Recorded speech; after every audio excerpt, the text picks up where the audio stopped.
ẹ kú dédé wòye ẹ̀yin tèmi wàhálà kan bọ̀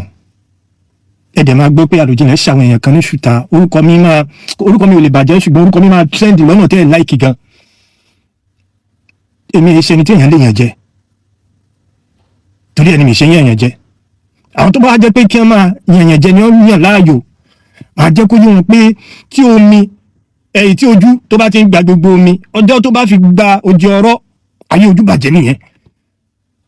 ọjọ́ tí lámilámi tó bá yẹ lámi aró nǹkan ṣe ọjọ́ tí jimere bá gungi aládì yóò kérora ọjọ́ tí anybody bá bá mi dán nonsense god àwọn èèyàn yìí wọn mẹ́ni tó ń bá fa ó yẹ kí ẹ ti máa gbọ́ ọ̀rọ̀ àjọ ìṣàjọ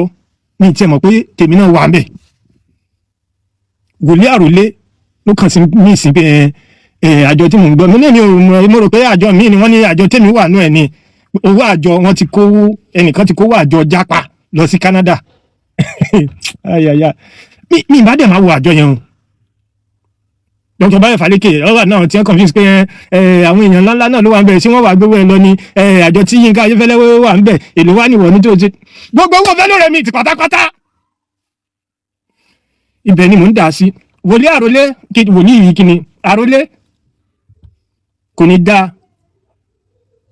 kẹ́ ẹ délé yín kẹ́ ẹ máa béjò lẹ́nu ọ̀nà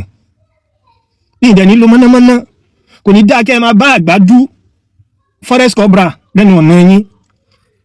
èmi ò ẹ yá ẹ̀sánwó tèmi owó yẹn mo fẹ́ fi ṣe sọ́jírì ni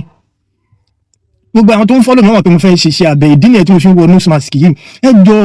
ajá ò ní gbé wa lọ́mọ lọ ẹ sá rọra wọ́wọ́ tèmi ẹ̀rà sẹ́ǹ díẹ̀ nọmba 14 tí mo mú tí ò tí kàn mí àjọ tí mo dádé nọmba 12 mo ti try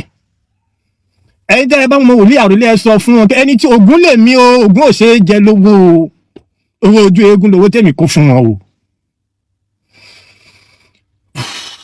ẹ ṣeun.